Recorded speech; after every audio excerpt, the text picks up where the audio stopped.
বিশ্বাস করেন, একটা হাদিস পড়ে বড় অবাক হয়েছি। হাদিসটি হচ্ছে রাসূল সাল্লাল্লাহু আলাইহি ওয়াসাল্লাম নিষেধ করেছেন কেউ যেন কোন কুষ্ঠ রোগীর রোগের দিকে না তাকায়।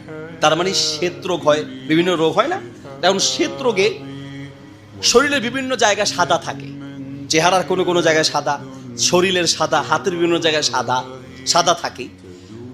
আমি চিন্তা করলাম আল্লাহ রসুল এই সাদা অংশের দিকে বা অসুস্থ এই জায়গার দিকে তাকাতে নিষেধ করেছেন, কারণটা কি? তাকালে তো আর এটা আপনার ছোঁয়াচে এমন নয় যে এটা একটা ছোঁয়াচে রোগ যে তাকানোর কারণে তার শরীরে চলে আসবে। নিষেধ করলেন কেন?